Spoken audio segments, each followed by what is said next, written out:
అనగనగా నదిగట్టున ఒక చిన్న గ్రామం ఉండేది. ఆ ఊరిలో ప్రజలందరూ అన్యోన్యంగా, స్నేహపూర్వకంగా జీవించేవారు.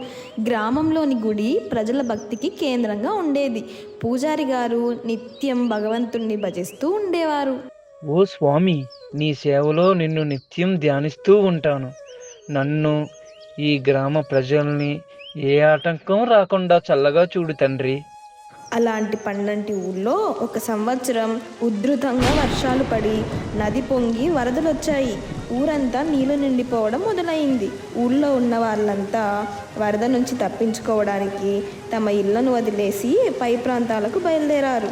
అందులో ఒక పెద్ద మనిషి గుడివైపు పరిగెత్తి అందులోని పూజారి గారిని కూడా వారితో వచ్చేయమని ప్రాధేయపడ్డాడు. పూజారి గారు, వరద నీళ్లు ఊళ్ళోకి వచ్చేసాయి.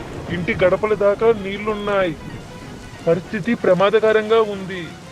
మేము అందరం ఊరు వదిలి వెళ్ళిపోతున్నాము. మీరు కూడా మాతో వచ్చేయండి. నా గురించి దిగులు పడకండి.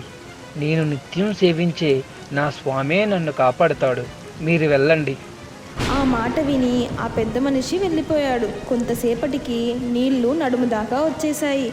పూజారి గారు గుడిగట్టున జపం చేసుకుంటుంటే ఒక ఎడ్ల బండిలో పోతున్న వారు కొంతమంది ఆగి పూజారి గారిని కూడా బండి ఎక్కమన్నారు. కానీ పూజారి గారు మట్టుకు నన్ను దేవుడే కాపాడుతాడు అని గుడిలోనే ఉండిపోయారు. కొంచెం సేపటికి నీళ్లు మెడదాకా వచ్చేశాయి. పడవలో ప్రయాణం చేస్తున్న కొందరు చూసి, ఓ పూజారి గారు, మీరు ఇంకా ఇక్కడే ఉన్నారు?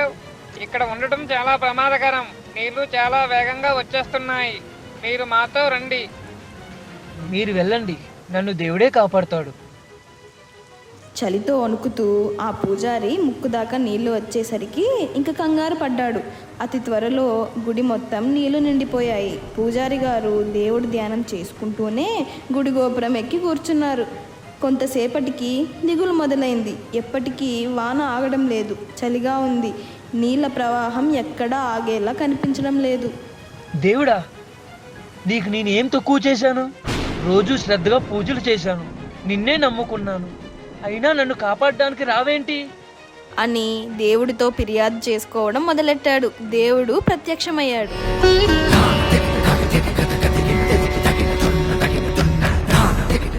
మూర్ఖుడా, నీకు మనిషిని పంపించాను, బండిని పంపించాను, పడవని పంపించాను. నువ్వే రాకుండా ఇక్కడ తిష్ట వేసి కూర్చున్నావు. నువ్వు నన్ను గుర్తుపట్టకపోతే అది నా తప్ప అని మందలించి మాయమైపోయాడు. పూజారికి వెంటనే జ్ఞానోదయం అయ్యింది. చేసిన పొరపాటు గ్రహించి క్షమాపణ కోరాడు. కొంతసేపటికి మరో పడవలో కొంతమంది కనిపించారు. పూజారి గారు మరో మాట మాట్లాడకుండా పడవెక్కి ప్రాణాలను కాపాడుకున్నారు. పిల్లలు, ఇందులో నీతేంటంటే దేవుడు సహాయం చేస్తాడు, కానీ మనం కూడా ప్రయత్నించాలి.